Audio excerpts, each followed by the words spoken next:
As sheriff, the safety and security of Hillsborough County is paramount. Unfortunately, within our community lie those who seek to exploit another through human trafficking. Hear me now. Individuals who make a conscious choice and effort to take advantage of others have no room here. To those who participate or are responsible for this type of shameful and repulsive activity, you will not get away with it. As a continuation of our effort to keep Hillsborough County safe, we strategically launch operations to catch these criminals and rescue victims trapped in the grasp of human trafficking. During our most recent 20-day operation named Operation Roundup, our undercover detectives arrested 125 men, and we freed 4 women and a 17-year-old from the heinous grasp of human trafficking.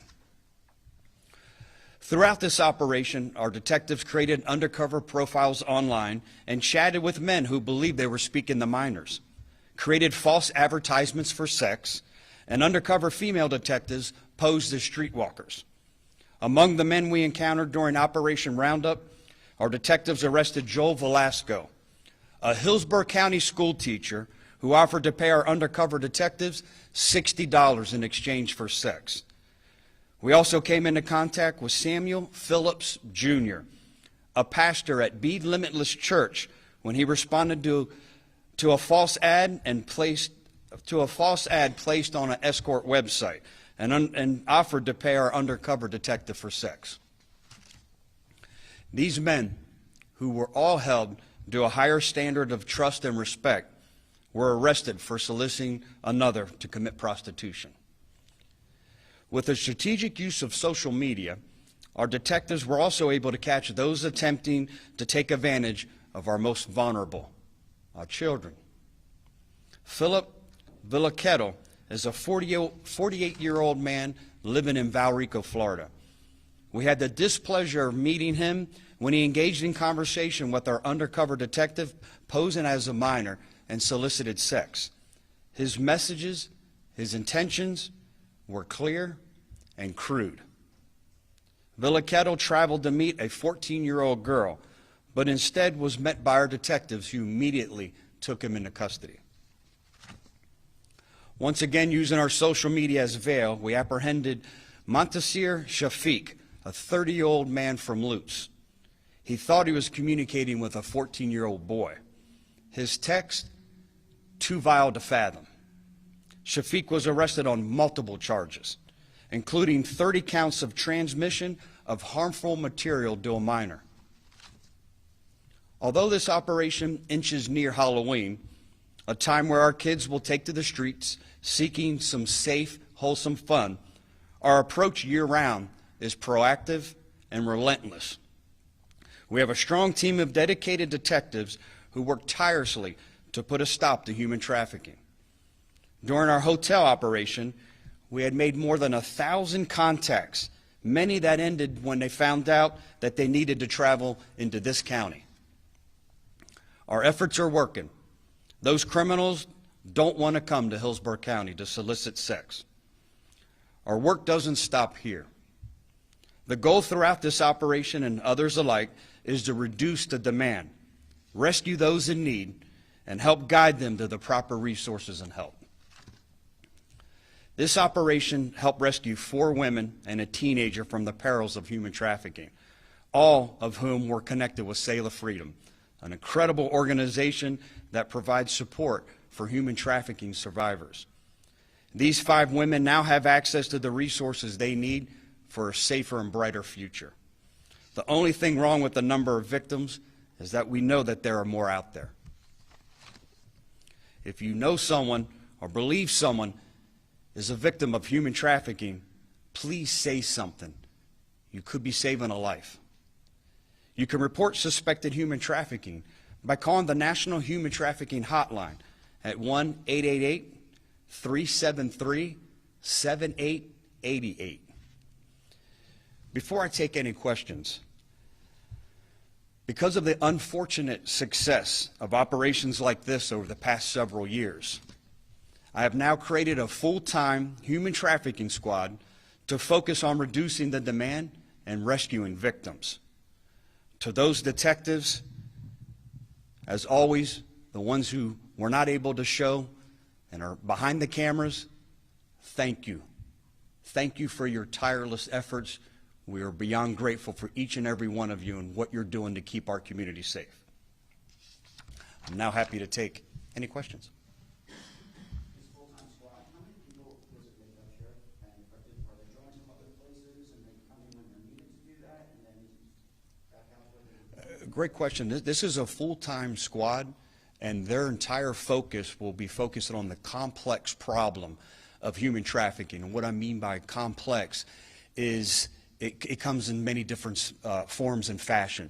So they'll be focusing on streetwalkers by posing undercover. They'll be online focusing and targeting those who are preying on our children. At the same time, with the false advertisements on the hotel operations, those who are from here, those who want to travel to come here to have sex with another individual. So they'll be focusing on those individuals. They'll also be focusing on the education portion of it, and at the same time, the treatment part of it. Those women, those children who find themselves in the peril of human trafficking, being that conduit to help them get the resources that they need. And did you say how many people were? I believe it's 12. Yeah. Did this group already get started, or are they starting soon? They are. This is their first operation as a squad. We had them come together ever since after the Atlanta Super Bowl, when we saw how gruesome their efforts were there, and we knew we were 2 years away from the Super Bowl here. We immediately started launching these types of operations.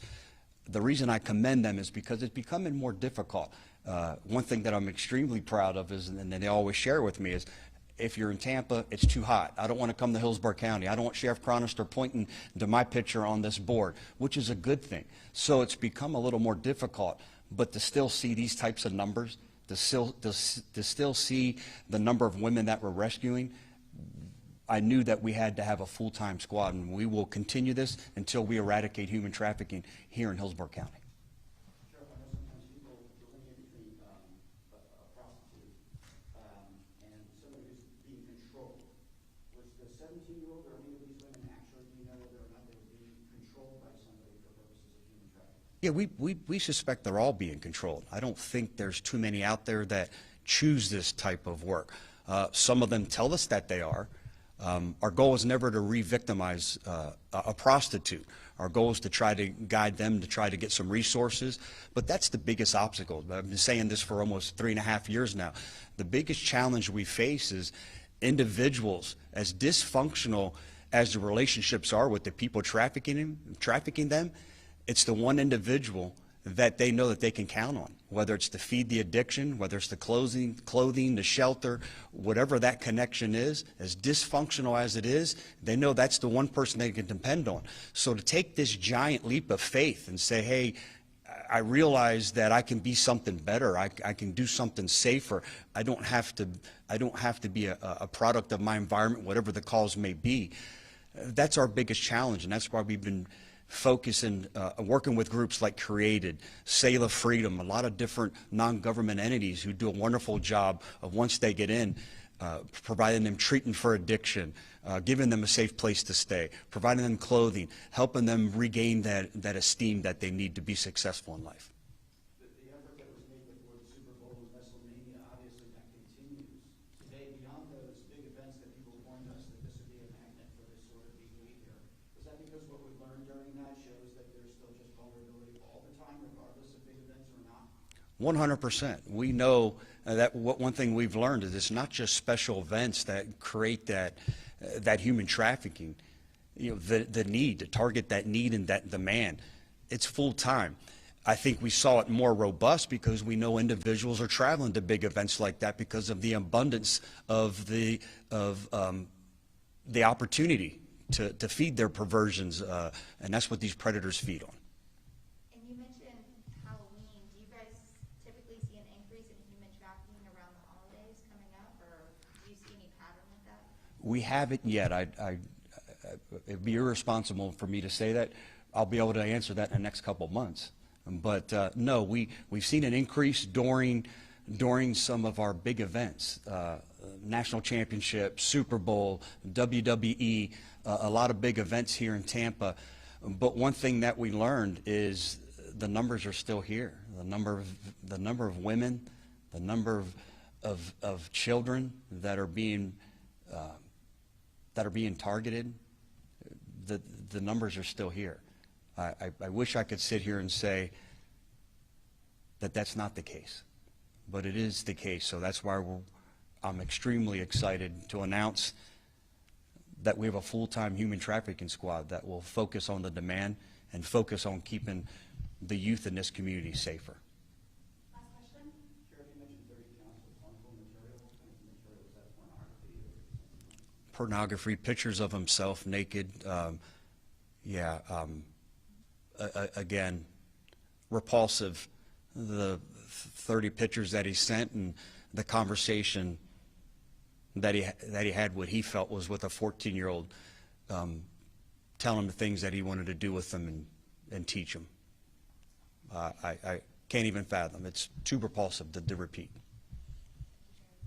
Thank you, everyone. Appreciate it.